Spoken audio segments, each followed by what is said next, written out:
Bốn Xuân cho số cô hay những ọc nế ngày đó nhâm và hai tỷ ca tập và trả lời interview hay nếu chơi cần phải chờ đi có rồi những thử cần phải tám ấy cái gì hữu hình với tay em thử cần phải ờ yên thử cần phải là gì R1 SV1 SV2 hay SV3 SV3 hay là po switch off គឺយើងភ្ជាប់កុងទ័រពីរពីរដែលជាដំបូងយើងសុំការធ្វើការ configure តែម្ដងដែលយើងចូលទៅកាន់ R1 មុនគេដែលអ្វីយើងត្រូវ configure មុនគេគឺconfigure ឡើង internet configure NAT តែខ្ញុំដូចជា configure ហើយអូហើយបន្តមកទៀតខ្ញុំមើលពី client អានេះក៏វាអូតូដែរបន្ទាប់មកយើងធ្វើការបង្កើតtrunk bridge មួយ bridge បូកមួយមកដែលឈ្មោះថា trunk bridge apply អូខេហើយចំពោះ LAN យើង add LAN interface 2 3 4 5 interface 2 2 3 apply 2ទី4 apply copy ហើយ interface ក្រោយគឺ interface 5អូខេបន្ទាប់ពីយើងបង្កើត bridge ហើយយើង add port ហើយយើងបង្កើតបន្តិចគឺបង្កើត VLAN ចំពោះ VLAN យើងចូលទៅ interface បូក1ហើយ VLAN ចំពោះ VLAN មាន3គឺ VLAN 10ហើយដាក់ ID ហើយវាហោះហើយ interface វាគឺ bridge track ចំពោះ ID វាសំខាន់ជាងគេស្មើតែឈ្មោះទៀតគេគាត់ដាក់ apply ហើយ copy មក20ហើយ20គ្នា ID 20apply copy មកទៀតមក30អានេះ30ដែរមកapply អូខេបន្ទាប់ពីហ្នឹងទៀតយើងធ្វើការ assign IP ឲ្យទៅកាន់ VLAN របស់យើង IP address ចំពោះ IP គឺ112.168.10.1/4ហ្នឹង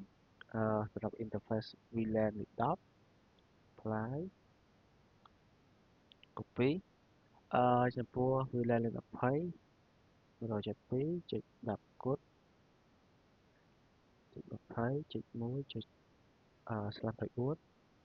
យ VLAN លេខ20 apply វា copy មកទៀតមក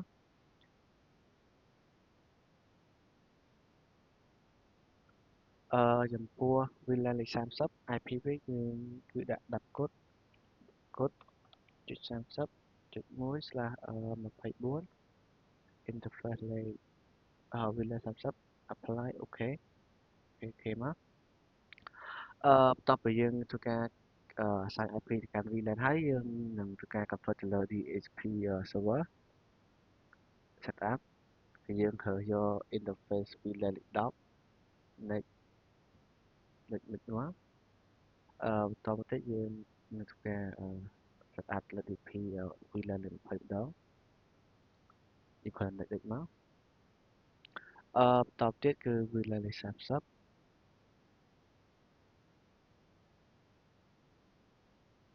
ចំពោះការ configure ទៅលើ R1 គឺវាមានតែប៉ុណ្ណាឥ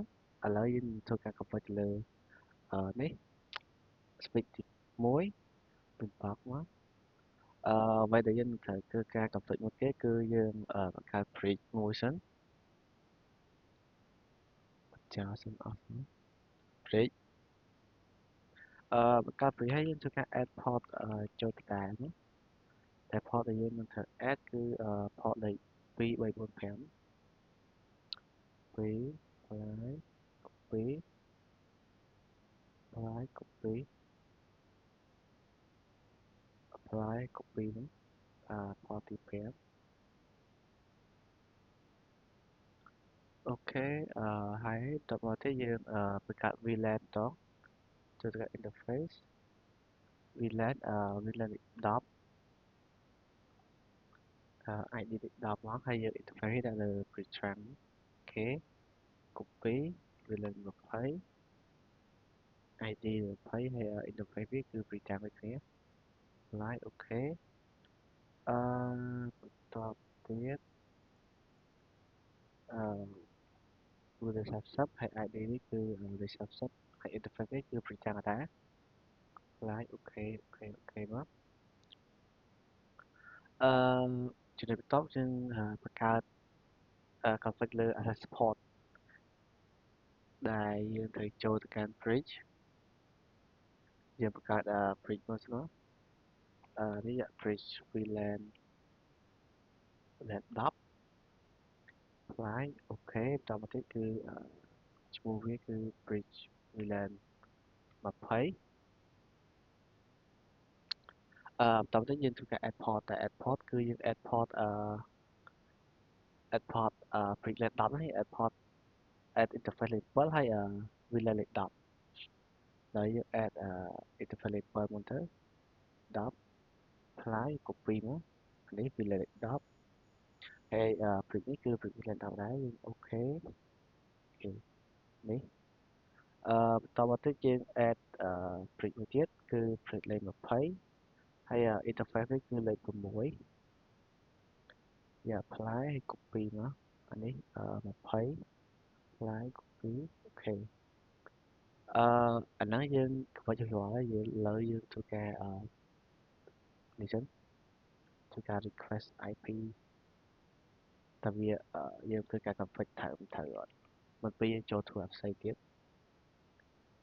អូខេវា cost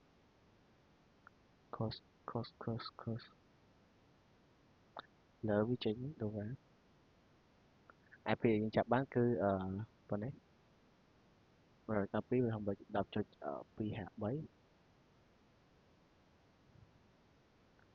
លើជាធ្វើការម្ដង DH DP.org ដូរ៉ាគ្នាហើយ IP ចាប់បានគឺ 172.16.20.253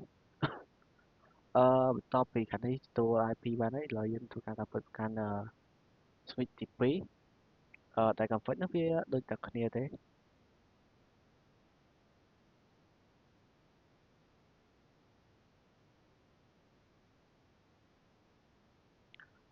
ចាំទៀតខ្ញុំប្រហែលជា config cost អូខេត្រូវហើយខ្ញុំខ្លាចដាក់ច្រឡំ interface ដែលចំពោះswitch ទី2នេះយើង config ដូចគ្នាដំបូងយើងបង្កើត bridge ច្រាំងមកចឹងហើយបន្ទាប់មកយើងធ្វើការ add port ធម្មតាដែល port ដែលយើងត្រូវការ add នោះគឺ port លេខ4ឬក៏ interface 4 5 6 7 4 apply OK 5 apply OK copy sorry apply copy interface 7ឥឡូវយើង add interface ហើយបន្តមកទៀតយើងបង្កើតVLAN ដែលថា VLAN យើងចូលទៅកាន់ interface បូកមក VLAN VLAN ដែលយើងត្រូវបង្កើតមាន3 VLAN 10ហើយ ID VLAN នេះគឺសំខាន់ជាងគេ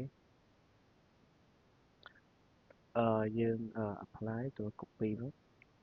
VLAN 20 ID វា20ដែរវា20ហើយ interface វាវាចាស់ដែរ apply copy មកទៀតគឺមាន3ចំពោះអា VLAN ID នេះយើងប្រើវានៅលើ routing table អញ្ចឹងវាសំខាន់ជាងគេ apply OK ដែលយើងបានហើយឥឡូវយើងធ្វើការបង្កើត access port ហើយយើងចូលទៅកាន់ bridge ហើយយើងបង្កើត bridge វាស្មើ bridge interface មកដែលឈ្មោះbridge VLAN 30 apply copy តមក bridge VLAN 20ដែល bridge VLAN 30នោះ port ដែលយើងត្រូវការ add គឺ port លេខ3ហើយ VLAN លេខ30យើង add លេខ30មកទៅ interface នេះគឺលេខ3ហើយVLAN interface VLAN នេះគឺលេខ30 apply អូខេបន្តមកទៀតគឺbridge LAN 20ដែល interface វាគឺ interface 2 20 copy ហើយចំពោះ interface VLAN នេះគឺ VLAN 20 Alright អូខេឥឡូវយើងដល់ការ test ping test request IP ខ្ញុំបាទ2ហើយទៅ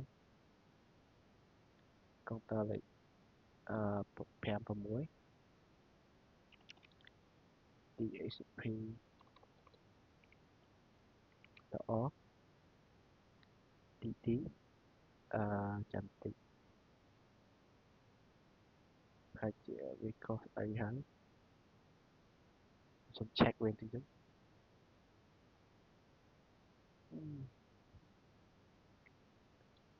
next អូខេ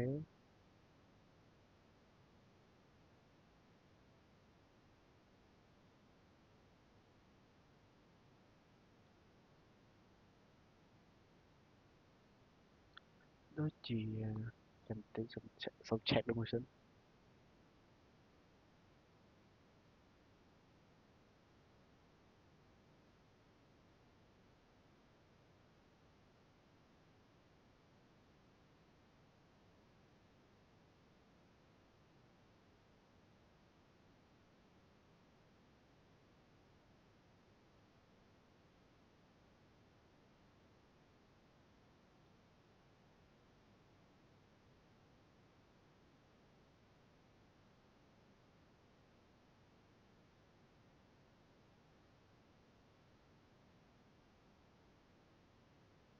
ដូចជាអត់មានខុសអីទេសូមមើលខ្សែនេះសិនលេខ3តាលើធ្វើការ reclaim មកវិញ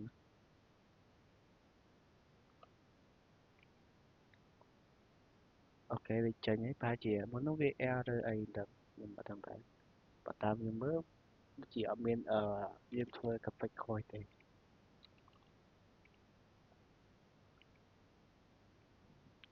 អូខេចំពោះ switch IP នេះយើងធ្វើការ request IP បានទាំងអស់PC Link 6 IP គឺ10.10.30.253ហើយចំពោះ PC Link 5គឺ 192.16.20.252ឥឡូវយើងដល់ switch ចុងក្រោយ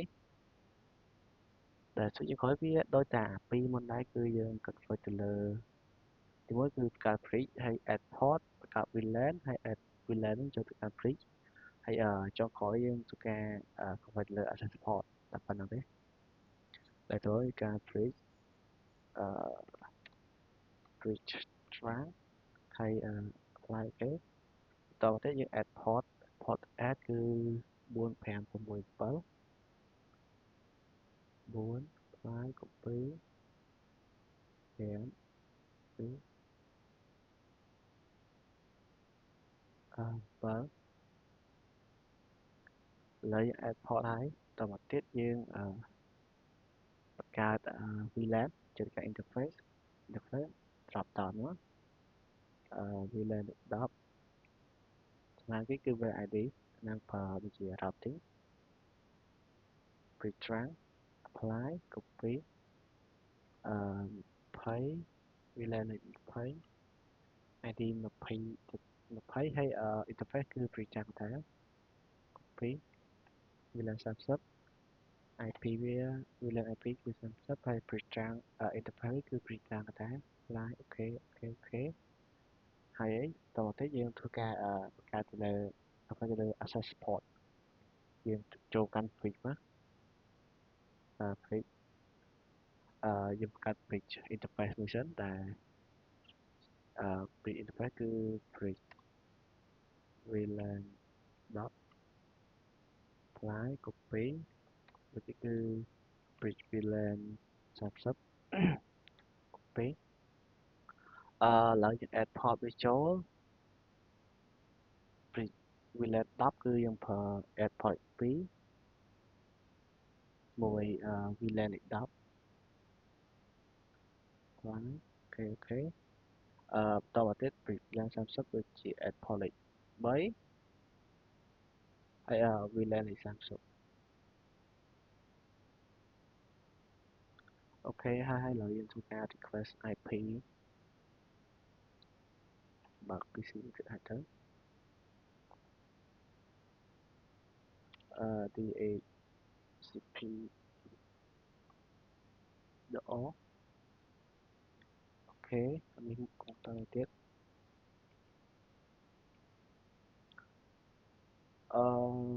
Cục counter pin với bàn IP ấy, lấy những bà PC đó một tớ.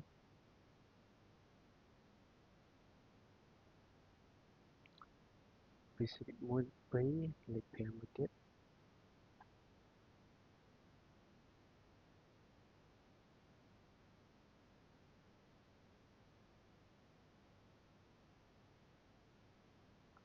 Là những cái IP video gì mình nói. Đấy, những cái mình nói tiếp.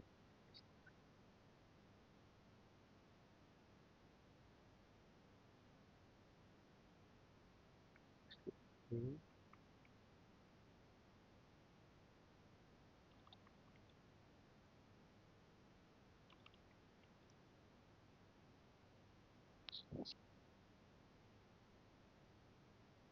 Ok, lấy cục PC ở những bàn tụ IP ở lấy cho các pin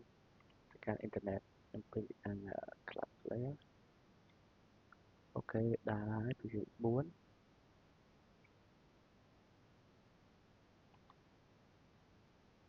bị bay đã đài nghĩa.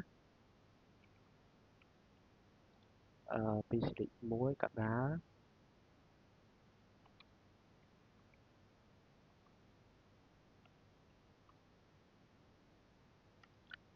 PC 2 ក៏យើង print ទៅ internet ដូចគ្នាឡើងដល់ PC លេខ6ម្ដង